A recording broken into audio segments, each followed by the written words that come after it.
Hi friends, ഏവർക്കും പുതിയൊരു വീഡിയോയിലേക്ക് സ്വാഗതം. എല്ലാവരുടെയും ബൊഗെയിൻവില്ല പൂവിട്ട് തുടങ്ങി കാണുമല്ലോ.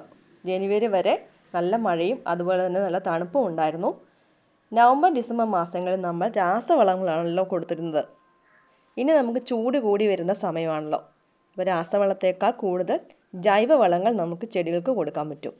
ഏതെല്ലാം ജൈവവളമാണ് ബൊഗെയിൻവില്ലയ്ക്ക് പൂവിടാൻ കൊടുക്കാൻ പറ്റിയത് എന്നാണ് ഇന്നത്തെ വീഡിയോയിൽ ഞാൻ പറയുന്നത്.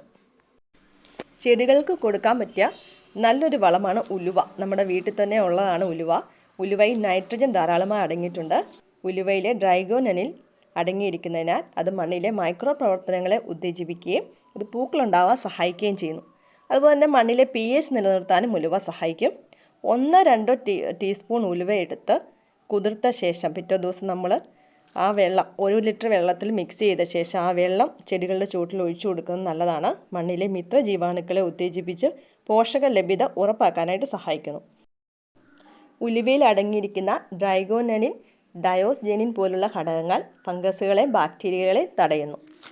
അതുപോലെ തന്നെ നമുക്ക് വീട്ടിലുള്ള മറ്റൊരു സാധനമാണല്ലോ ഏത്തപ്പഴത്തിൻ്റെ തൊലി. നമ്മൾ ഉപയോഗിച്ച ശേഷം ബാക്കി വരുന്ന ഏത്തപ്പഴത്തിൻ്റെ തൊലി ഒരു ബോട്ടിലിൽ ഇട്ട് വെച്ച് വെള്ളവും കൂടെ മിക്സ് ചെയ്ത് വെച്ച് കഴിഞ്ഞാൽ അത് പുളിച്ച് കഴിയുമ്പോൾ നമുക്ക് എക്സ്ട്രാ വെള്ളം ആഡ് ചെയ്ത് ചെടികൾക്ക് ഒഴിച്ചു കൊടുക്കാൻ പറ്റും. ഏത്തപ്പഴത്തിൽ പൊട്ടാസ്യം, ഫോസ്ഫറസ്, മഗ്നീഷ്യം, ധാരാളം മൈക്രോ ന്യൂട്രിയൻസും അടങ്ങിയിരിക്കുന്നു. ഇത് ചെടികളിൽ പൂക്കളുണ്ടാകാനായിട്ട് സഹായിക്കുന്നു. ഏത്തപ്പഴത്തിൻ്റെ തൊലി വെളുത്ത് വെച്ച് ഉണങ്ങിയ ശേഷം മിക്സിയിൽ പൊടിച്ചെടുത്തതും നമുക്ക് ചെടികളുടെ ചൂട്ട് ഡയറക്റ്റായിട്ട് ഇട്ട് കൊടുക്കാൻ സാധിക്കും. ചെടികൾക്ക് ഏതൊരു സമയത്തും കൊടുക്കാൻ പറ്റുന്നൊരു കൂട്ടുവളമാണ് കടലപ്പിണ്ണാക്ക്, വേപ്പിൻ പിണ്ണാക്ക്, അതുപോലെ എല്ലുപൊടി, പച്ചച്ചാണകം. ഇവ എല്ലാം കൂടെ മിക്സ് ചെയ്ത് കഞ്ഞിവെള്ളത്തിൽ മിക്സ് ചെയ്ത ശേഷം ശർക്കരയും കൂടി ഇട്ട് വെച്ച് കഴിഞ്ഞാൽ പുളിപ്പിച്ച് കഴിഞ്ഞ് നമുക്ക് ചെടികൾക്ക് ഒഴിച്ചു കൊടുത്തു കഴിഞ്ഞാൽ നല്ലതാണ്. പൂക്കളുണ്ടാകാൻ സഹായിക്കും. വേപ്പിൻ പിണ്ണാക്ക് ഒരു വളം മാത്രമല്ല, ഒരു കീടനാശിനി കൂടിയാണ്. വേപ്പിൻ പിണ്ണാക്കിൽ NPK റേഷ്യോ സമാസമമാണ്.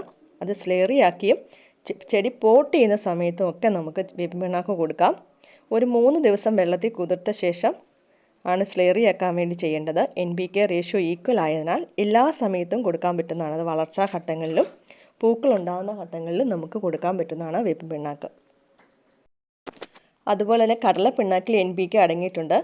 കടലപ്പിണ്ണാക്കിൽ ധാരാളം മൈക്രോ ന്യൂട്രിയൻസും അടങ്ങിയിട്ടുണ്ട്. നൈട്രജൻ അടങ്ങിയിരിക്കുന്ന 7%, ഫോസ്ഫറസ് 1.5%, പൊട്ടാഷ് 1.5%.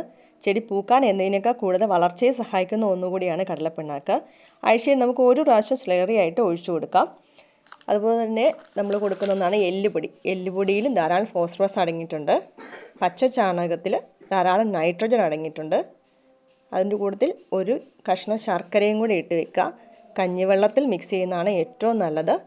അത് ക്ലോക്ക് വൈസ് നമ്മൾ എല്ലാം കൂടെ മിക്സ് ചെയ്ത ശേഷം ക്ലോക്ക് വൈസിൽ ഇളക്കി വെക്കണം. ഒരു 3 ദിവസം ഇളക്കി വെച്ചതിന് ശേഷം 1 കപ്പ് എടുത്ത് അതിൻ്റെ കൂടെ 10 ഇരട്ടി വെള്ളവും കൂടെ മിക്സ് ചെയ്ത് ചെടികൾക്ക് ഒഴിച്ചു കൊടുക്കാം. ചെടികൾക്ക് കൊടുക്കാൻ വേണ്ടി ഞാൻ നേരത്തെ ഉണ്ടാക്കി വെച്ചിരുന്നതാണ്. ഇതിൻ്റെ കൂടെ 10 ഇരട്ടി വെള്ളവും കൂടെ ആഡ് ചെയ്ത ശേഷം നമുക്ക് ചെടിക്ക് ഒഴിച്ചു കൊടുക്കാം.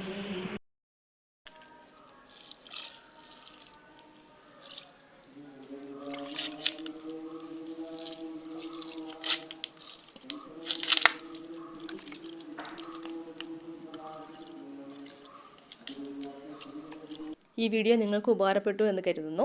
മറ്റൊരു വീഡിയോയുമായിട്ട് കാണാം.